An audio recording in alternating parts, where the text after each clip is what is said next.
sa pagtuklas sa tinatawag na Fountain of Youth kung paano maiwasan ang pagtanda pati na ang mga sakit. Matagal-tagal na rin pinag-uusapan ang stem cell therapy, lalo pat dumarami ang mga sakit at mga karamdaman na pwede nitong malunasan at maremedyohan. Kabilang na kung papaano huwag mapahalata sa mukha at pangangatawan ang edad ng tao. Dito sa Hollywood Boulevard, nakahanap ng immortalidad ang mga sikat na Hollywood celebrities. At dito rin natagpuan ni Frank ang nagpabalik raw sa kanyang kabataan.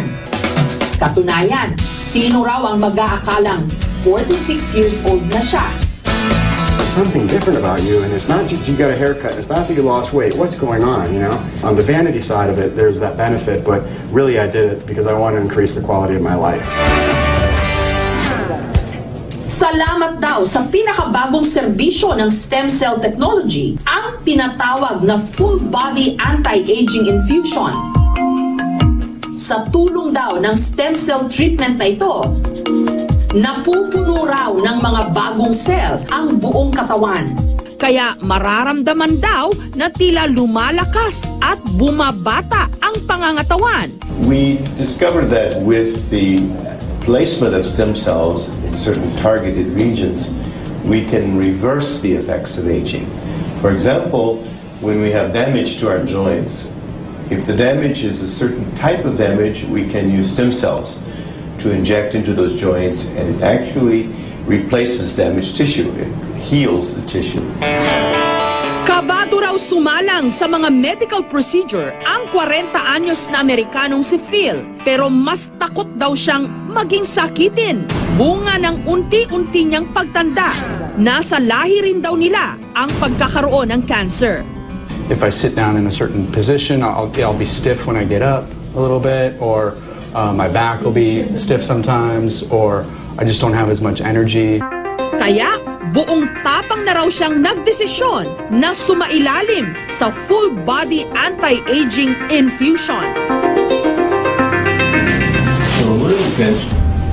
Matapos turukan ng pampamanhid si Phil, You feel a little pressure maybe? Just a little bit of pressure. Okay. kinuhanan na siya ng bone marrow sa kanyang balakang. Devin is going to process the blood, the marrow, which has blood elements in it. It's going to separate the stem cells from the red cells and remaining white cells. Ang stem cell ang pinakapurong cell sa katawan ng tao na may kakayanang lumikha ng mga bagong cell. I'm holding these stem cells here in a syringe. Injecting right in. Makalipas ang halos kalahating oras, ang nakuhang stem cell itinurok na sa mukha ni Phil. Tinatayang halos 200 milyong bagong stem cells daw ang iikot ngayon sa kanyang buong katawan. Okay, a little pressure. The skin will become tighter and look much younger.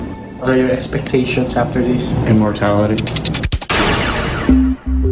Pinaniniwala ang kayang gamutin ng stem cell ang iba't ibang uri ng mga malalang sakit at nare-repair din daw nito ang mga nasirang body organ. Pero naging kontrobersyal ito nung unang ipinakilala sa publiko. Sa tinatawag kasing embryonic stem cell procedure, mamamatay ang embryo sa sinapupunan kapag kinuhanan ito ng stem cell para raw itong pagkitil sa buhay. Tinutulan ito ng mga pro-life group at ng simbahang Katoliko. Pero hindi nagtagal, natuklasan ding pwedeng makakuha ng stem cell sa bone marrow o gulugod. Pati na sa umbilical cord o yung pinagputulan ng pusod ng bagong silang na sanggol. Ang effective pa lang na stem cell therapy ngayon ay tinatawag na bone marrow transplantation. Ginagamit nila yan sa pag-treat ng mga leukemias, mga lymphomas. Nagagamit na rin daw ngayon ang stem cells technology maging sa pagpapanatiling maganda ng katawan. Pati ang stem cell na nakukuha sa mga hayop, nagagamit na rin sa tao. Ang ang kilalang cancer doctor na si Dr. Tranquilino Elicanio. Kamakailan lang, nagpa-stem cell therapy sa Germany. Ang itinurok sa kanya sa pag-asang gumaling ang kanyang katawan matapos siyang ma-stroke galing sa tupa o sheep. 1 month and a half after my injection, yung blood chem, tinignan ko. Aba, yung aking fasting blood sugar, yung aking cholesterol, uric acid, creatinine, all went down to normal. Kamakailan din lang, umamin si dating Pangulong Erap Estrada na siya man nagpa-stem cell therapy para gumanda ang kanyang pangangatawan. Ito raw ang sikreto sa kanyang itsura. Mukha ngang hindi tumatanda si Erap. Katulad ng kay Dr. Elicanio, ang stem cell na ibinigay sa kanya mula rin sa tupa. Usap-usapan din ngayon na ang ilan nating mga politiko at kilalang personalidad nagpa-stem cell therapy na rin. Pati sa itlog ng inahing manok. Makakakuha rin daw ng benepisyo ng stem cell sa pamamagitan ng chicken embryo capsules. Galing pa raw sa Amerika ang chicken embryo capsule. Naglalaman daw ito ng amino acids, mga minerals, at ng fibroblast growth factor, isang klase ng protina na nakakatulong raw para makabuo ng mga bagong stem cells.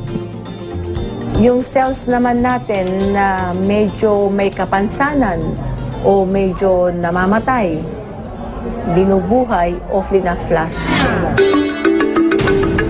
Bukod sa sakit na vertigo, mahigit 1 dekada ng pinahihirapan ng diabetes ang 62 anyos na si Cecil. At nitong taon lang, nadiskubre pang meron din siyang stage 1 cancer sa matris. Hinamhina ako. Akala ko mamamatay na ako. Parang everyday, pababa ng pababa. Lalong-lalo na yung depression ko. Tinitingnan ko sarili ko, awang-awa ako kasi ang laki ng eye bag ko, putlang-putla ko, ang tanda-tanda ko na. Kaya sinubukan daw niyang uminom ng chicken embryo stem cell. Ang diabetes ko, ngayon wala na akong insulin. Nagpa-laboratory ako lahat. Pati sugar ko nag-normal. Ang blood pressure ko hindi na tumataas.